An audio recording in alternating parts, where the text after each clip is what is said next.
sharing ya. Kemarin alasan dan kenapa kita menelusuri kampung ini, dan ini bukan settingan atau apa, memang kita mempunyai tujuan dan maksud untuk memperkenalkan Banyuwangi lebih dalam sejarah-sejarah yang belum terungkap. Kalau untuk sejarah Tawang Alun kan banyak yang sudah istilahnya jejaknya sudah banyak yang menceritakan, tetapi banyak sisi-sisi lain di Banyuwangi, termasuk kampung-kampung yang mempunyai sejarah yang masih belum tertulis dan belum terungkap. Salah satunya di kampung ini, yaitu Kampung Sumberan.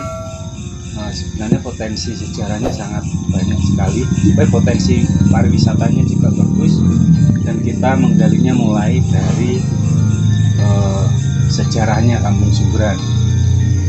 Ya, ini tim penelusuran kami, saya perkenalkan satu persatu, mulai dari ketua tim ekspedisi dan para anggotanya.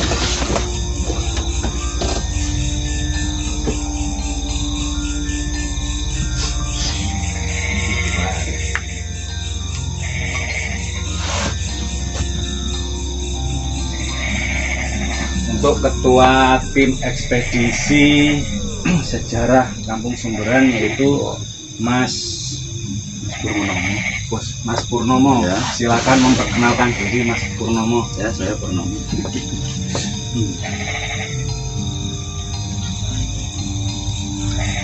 Dan ini Pak Biro, salah satu sesepuh dan juga anggota dari ekspedisi Kampung Sumberan. Pak Rasidi, Pak Slamet, Mas Helmi, Mas Gadang. Ini yang Pak Anas, tukang sok, Mas Yoga. Kita sharing santai pemirsa. Jadi kali ini biar Pak Pur yang menerangkan mulai dari awal kita menelusuri kampung ini sebenarnya bagaimana dan tujuannya itu apa sebenarnya. Monggo Pak Pur. Untuk penelusuran mulai pertama ya, mulai awal ini sumbernya dari Pak Kades nomor DPR. Dari awalnya dari lomba kampung ya, lomba kampung Semarak Kampung. Terus habis itu suruh menelusuri, kan kita juara nomor 1 ya, juara nomor 1 kekompakan, terus kebersihan lah, pokoknya intinya juara lah Semarak Kampung. Nah, itu terus kita dikasih PR sama Pak Kades, suruh mencari gimana sih asal usulnya Kampung Sumberan dan kenapa kok bisa dijuluki Sumberan, kampung ini dinamakan Sumberan. Berawal dari itu kita bentuk tim, terus kita telusuri bareng-bareng ya sampai saat ini. Dalam arti kita sampai menemukan kayak situs-situs bersejarah lah intinya, yang sebelumnya belum terungkap ya? Ya belum, yang jelas belum. Sampai sejauh ini masih tahap apa ya? Masih tahap pembersihan intinya. Jadi sebelumnya Pak Lurah itu mempunyai feeling di sini ada sesuatu lah. Ya, yang jelas gitu intinya. Dari sumbernya ini dari kampung ini. Telusuri pertama kali, telusuri habis itu ya sampai ditemukan sejarah yang belum terungkap, dan kita menemukan sesuatu kayak situs peninggalan kayak makam kuno. Intinya dari kita cari tahu sesepuh kampung sini, itu makam yang Babat Alasrono ini. Jadi untuk makam itu memang makam sakral ya Pak? Yang jelas kayak gitu sih yang dulunya. Cuman kita kan nggak tahu kalau memang adanya dulunya di situ kan, baru kita telusuri ini investigasi sama sesepuh kampung. Terus langsung itu sejarahnya bagaimana Pak? Kalau sedikit boleh tahu awal di situ ada makam, itu makamnya siapa, dan itu orangnya itu bagaimana dan bisa sampai di sini, dan juga orang itu kalau dilihat dari penulisan kemarin orang penting lah. Itu sebenarnya sejarahnya dari awal itu bagaimana? Masuk dari awal sejarahnya, makam itu makamnya siapa, terus beliaunya itu siapa, dari mana, dan misinya itu apa, sampai kemarin itu sudah disepakati bahwa di sini adalah sejarahnya. Kalau masalah untuk penemuan makam kuno ini, awalnya kita telusuri kan untuk menggali informasi untuk asal mula kampung ya, kampung nama Kasulian. Terus dari situ kita telusuri, ternyata di situ ada makam, dan ternyata makam itu makam kuno.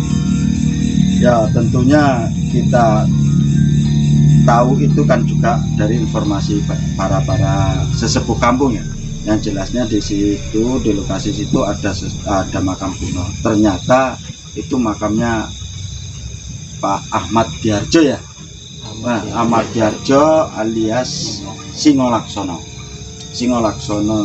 yang tentunya kita tahu itu makamnya Singolaksono. Pak Slamet yang bisa menjelaskan lebih jelas.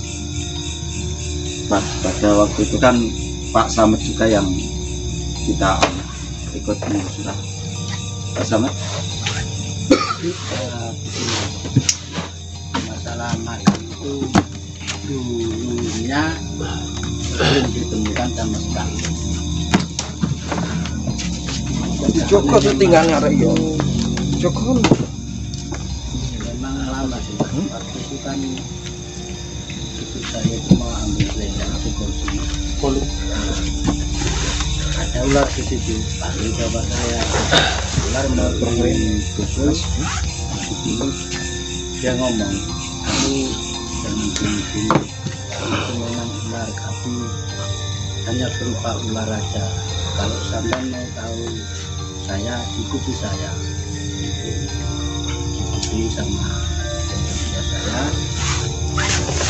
Dia ngomong, ini loh tempat saya, ini istri saya dua, nama saya ini Sono, yang satu Ibu Saumi, yang satu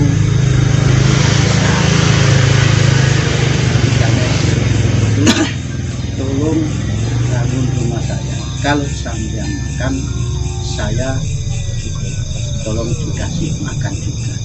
Hanya begitu ceritanya. Kalau dengar-dengar dulu Pak Lurah Ajin sering nyadran ke situ kan?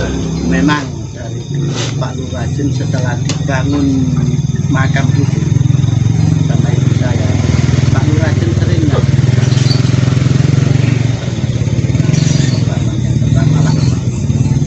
masuk keturunan. Kalau Pak Lurah Ajin memang keturunannya Mbak Singolaksono. Mbak Singolaksono ini sebenarnya siapa Pak? Nah, kalau sebenarnya siapa itu saya kasihkan kepada Pak Pur.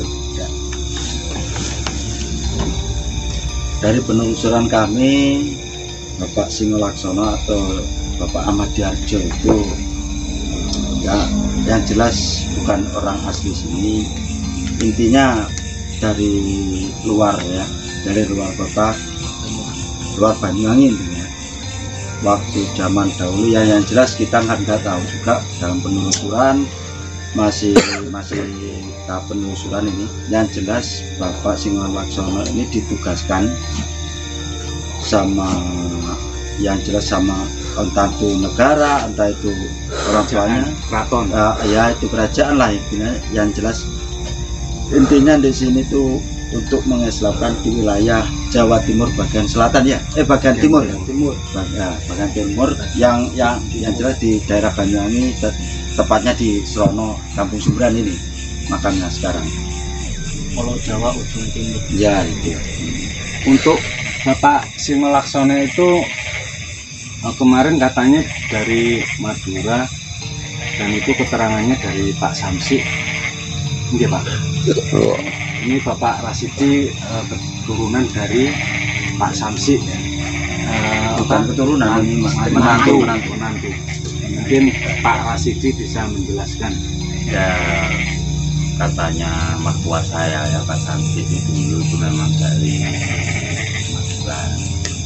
Pak Singon Laksono itu dari Madura, terus ke sini yang menjadi lurah pertama itu ya Pak Singon Laksono itu. Ini bukan Babat Alas, kan Babat Alas. Ya Babat Alas di Ya, Serono ini ya Pak Singon Laksono itu. Pak Samsi kan cucunya ya. Pak Samsi itu cucunya Singon Laksono, itu mertua saya. Ya Asalnya dulunya Pak Samsi bilang kan iya Pak Samsi itu cerita Mbak Singon Laksono itu Pak asli Singon orang Laksono Madura. itu asli orang Madura. Terus kesini ini saya nggak tahu juga kan tahun berapa itu kan nggak tahu, cuman ceritanya Pak Samsi memang itu katanya orang Madura. Terus Bapak sini lama terus banyak turunan juga di sini, punya saudara katanya Pak Samsi, saudaranya itu 7, anaknya 9, termasuk istri saya itu keturunan Singon Laksono itu. Ya Menurut cerita warga ini banyak kejadian aneh di sini Pak, dan berkaitan dengan makam-makam tua di sini, itu apa benar Pak? ya benar itu yang di sungai itu ya, yang sering muncul itu ya pocong itu sering muncul di antara sungai perempuan dan laki-laki itu di tengah-tengahnya itu di jalan itu sering muncul ya suara-suara ya, intinya pokoknya intinya makhluk halus lah. Terus kemarin itu waktu kita ekspedisi di sana, yang dialami itu yang menurut jenengan sakral atau aneh atau gimana, itu ceritanya gimana Pak? Apa ada yang menurut sampean pengalaman yang mistis itu bagaimana? Kalau masalah mistis itu yang jelas yang paling intinya yang paling seram waktu kemarin kita terakhir mau nyadrang ya, habis itu kita nyadrang. Sebelum kita nyadrang kan kita ekspedisi Ya sempat mengundang Pak Lurah juga itu. ya, waktu Pak Lurah hadir. Yang waktu Pak Lurah hadir Itu ceritanya bagaimana? Ceritanya kan gini, waktu itu kita penelusuran di sana, ternyata ya yang jelas makhluk di sana itu intinya nggak terima lah, dramatik nggak terima gini. Tempatnya kan kita usir, marah lah, intinya marah. Tapi ya namanya alhamdulillah semua itu bisa teratasi. Ya sampai sekarang inilah dramatik, alhamdulillah bisa teratasi. Terus efeknya penelusuran itu yang dirasa mistis dan aneh itu efeknya apa saja? Yang jelas efek dari penelusuran ini yang paling nampak ya, yang jelas habis kita nyadar kan kita sama waktu itu ya Gus Solis ya, Gus Solis habis itu kan dikasih pesan amanah lah, dalam arti amanah kita kuburan waktu makamnya itu kan makam hilang, habis itu kita suruh betulin ada mati, kita kasih tetengah, suruh ngancepin maesan apa patokan apa maesan maesan patokan lah itu pakai kayu nangka.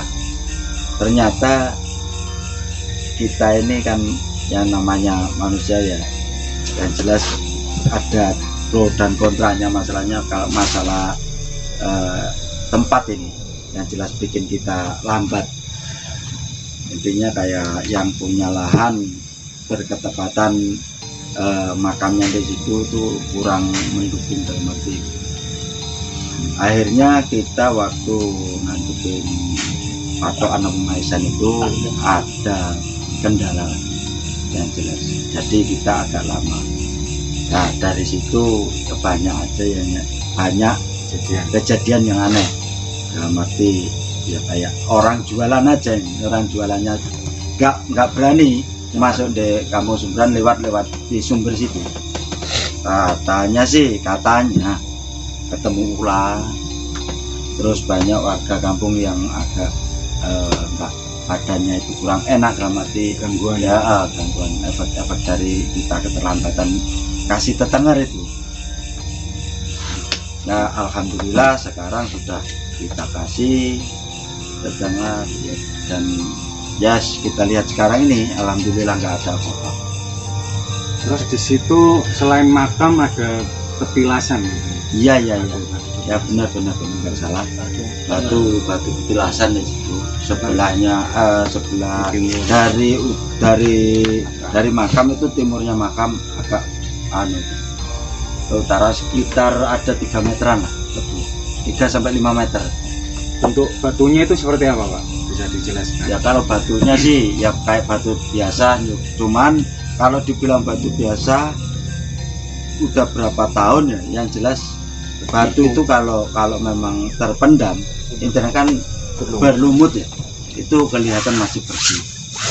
Padahal waktu dulu saya kecil main-main di situ itu saya belum tahu sih batu itu di situ. Baru-baru kali ini kita nelusuri kok ternyata ada batu kayak ini gitu. Batu tetengah. Yang jelas batu itu dari mana nggak tahu asalnya, batu itu. Terus kemarin waktu ekspedisi sama Gus Solis kayaknya ada pengalaman mistis ya, mungkin di petilasan itu bisa mungkin dengan yang tahu mistis di batu petilasan itu waktu kita ekspedisi di situ, mungkin Pak Rasidi ya bisa menjelaskan. Ya waktu Pak Solis di petilasan itu ya pertama kali waktu penanaman sesaji itu ya. Di situ itu Gus Solis dipindah di makam umum. Itu jaraknya berapa meter? Kira-kira ada 15 meter, sekitar 25 meter kan. Itu ngeloncat sungai, tapi di situ itu enggak lewat jembatan. Tahu-tahu ada di tengah-tengah makam itu, makam umum itu. Terus katanya ada seperti cahaya ya, kalau itu ada cahaya 2, yang satu merah, yang satunya biru. Itu apa Pak? Bisa dijelaskan Pak? Itu kemungkinan ya kayak kanan pusaka. Iya kayak pusaka itu. Yang satu yang biru itu kayak apa ya, kelihatan kayak muncul gitu. Sama yang merah itu gitu. dua-duanya itu muncul terus ambles di batu itu, masuk petilasan itu. Iya, cahayanya masuk. Iya, cahayanya keluar terus masuk lagi gitu. Terus waktu sama Pak Lurah itu kan saya pulang ya, karena saya nggak kuat itu pulang. Dan terus menurut cerita-ceritanya orang yang ikut kemarin itu katanya penunggu-penunggu di sana itu katanya bergerombol banyak dan membawa seperti pemukul senjata. Itu bagaimana ceritanya? Yang jelaskan waktu itu kan kita penelusuran di sana ada salah satu tim kita yang namanya nggak tahu, yang jelas itu niatnya sih bersihin batu. Nah, terus penunggu di situ beranggapan lain lah, dalam arti lain istilahnya kayak diusik. Jadi yang jelas kalau tempatnya itu diusik, marah lah yang punya tempat.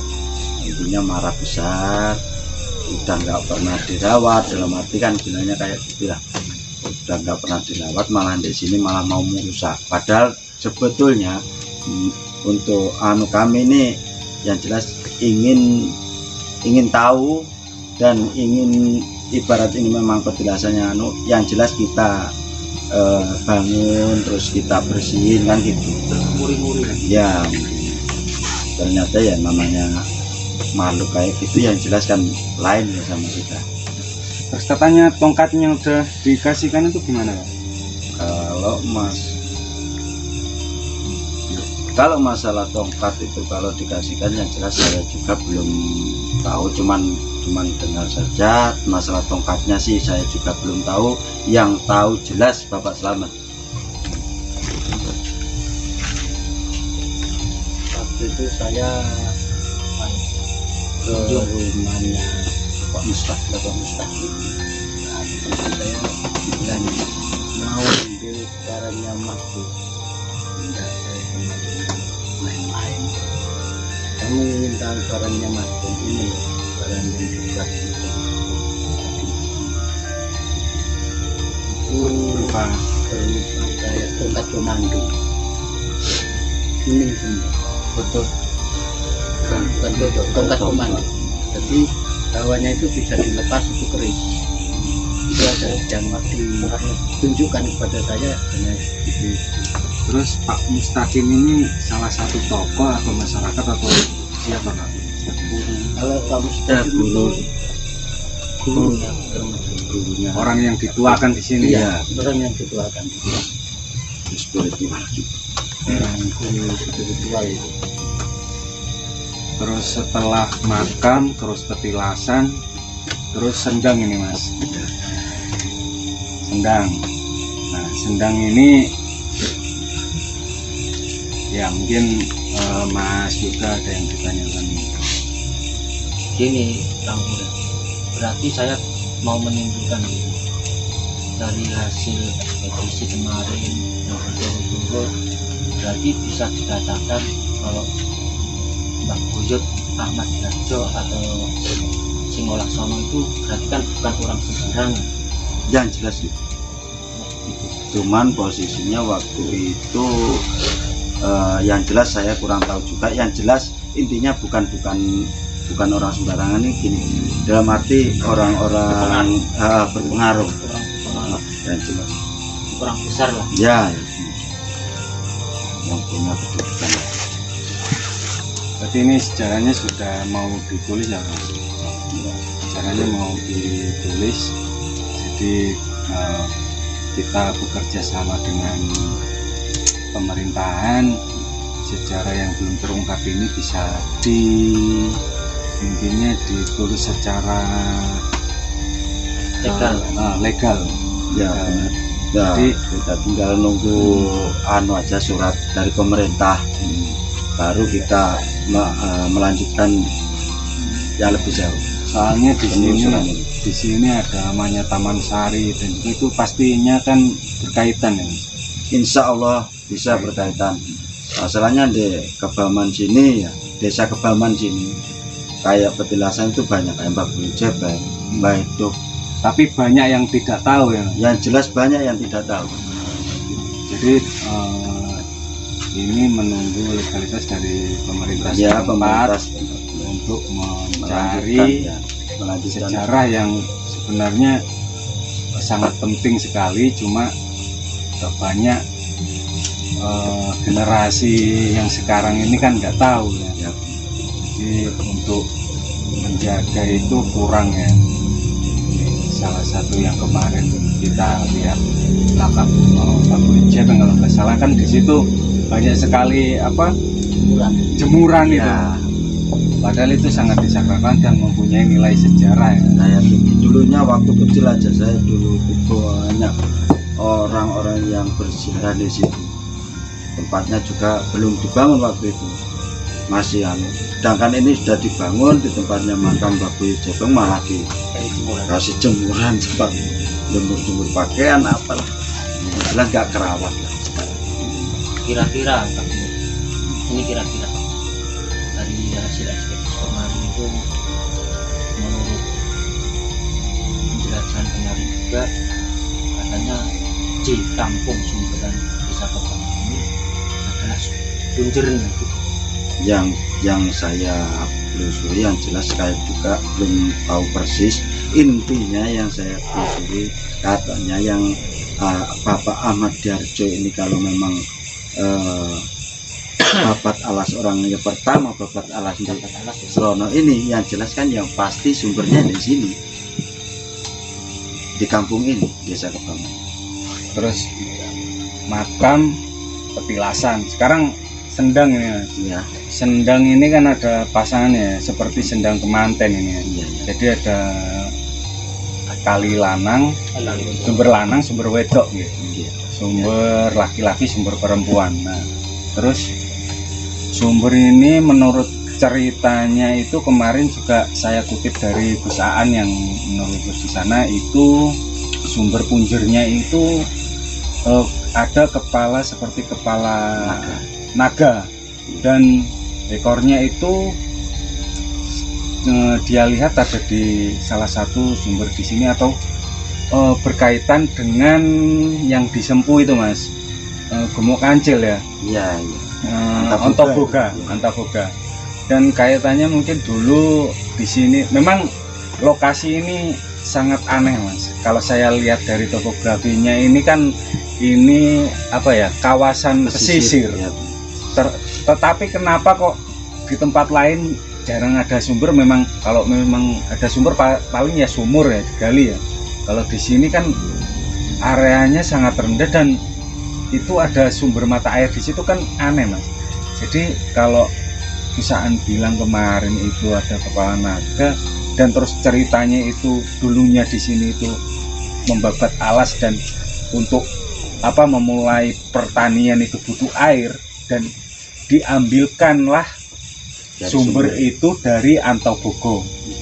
Ya, mungkin orang-orang dulu kan dengan kelinuhannya kan bisa ya. Ya, yang jelas kan kalau dibilang masalah untuk orang sekarang sama orang dulu itu bedanya jauh. Orang dulu itu ya namanya orang-orang sakti linuwe, yang jelas untuk kayak gitu itu di luar nalar. Dalam arti kalau kita dipikir secara nalar, apa yang mungkin sumber kita pindah kan nggak mungkin. Tetapi namanya mujizat, dalam arti orang dikasih kelebihan, ya kan nggak tahu lagi. Tapi kalau untuk diberi kelebihan memang menurut sejarahnya kan Singolaksono ini kan turunan kiai ya, turunan wali, turunan kiai Klegenaris Sunan lah. ya. Benar. Untuk diruntut ke atasnya memang kalau nggak salah Sunan Giri, Insya Allah benar ya. Sunan Giri. Jadi memang wali dulu itu kan kalau seperti wali siapa itu yang sumbernya di tongkatnya itu bisa muncul air, itu Sunan Bonang kan termasuk seperti itu Ya. ceritanya. Mungkin seperti itu. Jadi di sini masih ada keterkaitannya di sumber Antaboga. Yang jelas katanya orang-orang tua dulu ya, orang-orang tua dulu itu entah di sini itu kepalanya apa ekornya nggak tahu. Di sumber di kampung Sumberan ini itu langsung menjurus ke Penawar, sumber Gumuk Penawar sana, kampung sebelah lah intinya. Katanya sih, saya juga belum tahu sendiri, intinya gitu dalam penelusuran kami.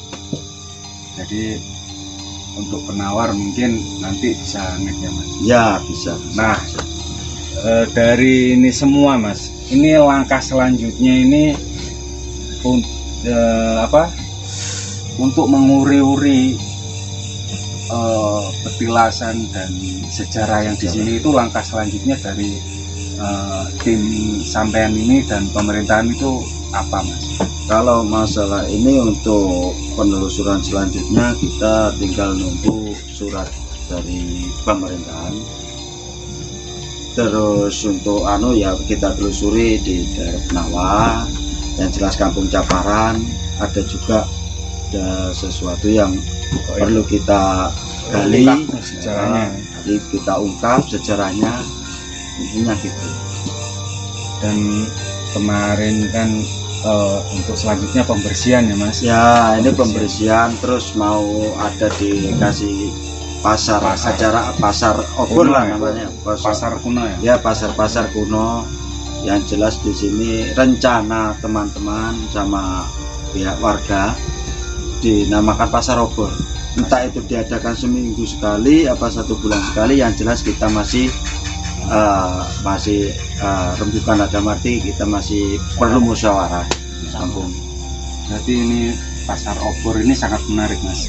Jadi ini selain untuk menguri-uri juga memperkenalkan sejarah yang selama ini kan nggak terungkap Mas. Ya benar. Jadi sejarah ini yang belum terungkap. Jadi biar masyarakat itu tahu bahwa di sini ada memang salah satu sejarah yang sangat penting sekali ya di Banyuwangi. Bukan hanya sejarahnya Tawangalun ya, sebenarnya banyak sekali orang-orang yang linguik di sini. Dan mungkin pemirsa yang ingin nanti melihat atau mengunjungi pasar obor itu, ini mungkin pertama kalinya ya Mas? Ya. Insya Allah pertama kalinya di Banyuwangi ya. itu diadakan pasar obor. Yang jelas ini kita akan mau mengadakan, dalam arti membuka pasar obor ini kan berkaitan dengan ini biar kayak kelihatan kuno, dalam arti Zaman dulu. baharinya tuh kelihatan. Oh ya Kang Pur, alamatnya di mana pasar obor ini? Yang jelas di Kampung Sumberan, Desa Kebaman, Kecamatan Serono. Aksesnya ya, gampang ya? Insya Allah mudah sekali. Kalau dari utara sebelum pasar Serono ada pertokoan itu ruko Sumberan ya namanya di situ. Kalau dari selatan, yang jelas sehabis lampu merah lewati jembatan ya, Pas utara jembatan pasar Serono. Oke, berarti penelusuran ini sudah selesai ya, kita tinggal nunggu legalitas dari pemerintahan ya. Benar. Terus kita lanjutkan dengan pariwisata agar mengangkat budaya di sini, budaya di sini yang berkaitan dengan sejarah. Mudah-mudahan bisa didukung oleh Dispar atau pemerintahan setempat. Ini sangat berpotensi sekali untuk masyarakat sekitar, dan memang perlu sejarah ini memang perlu diangkat. Jadi nggak semerta-merta kita penelusuran itu nggak ada hasilnya ya Mas. Ya benar sekali. Kita akan melanjutkan, yang jelas kita untuk melanjutkan penelusuran ini, yang jelas kita nunggu surat legalitas dari pemerintah, surat tugas, baru kita lanjutkan penelusuran ini yang berkaitan dengan Mbah Singo Laksono ini. Oke pemirsa, mungkin itu penjelasan dari tim ini. Mungkin nanti kalau memang ingin berkunjung di sini itu nanti bulan-bulan depan mungkin tahun depan ya Mas, 2021 ya. Ya Kalau- doakan Ah. aja pemirsa ya. Yang Doa. jelas ini secepatnya. Kalau memang sudah ada surat legalitas dari pemerintahan, kita lanjutkan. Kalau sudah deal baru kita umumkan. Oke. Jadi mungkin kalau di sini bertepatan dengan pilkada ini nggak memungkinkan ini. Jadi tahun depan ya masuk ke 2021 ya. Insya Habis Allah. pilkada ini pemirsa ada pasar obor di sini. Jadi untuk pertama kalinya di Banyuwangi dan pertama kalinya memang dilaksanakan lah untuk menguri-uri sejarah. Sejarah. Salah satu sejarah penting yang di Banyuwangi. Mudah-mudahan Tentunya di Serono, di khususnya, Kecamatan Serono. khususnya di Serono dan Desa Desa Kebaman.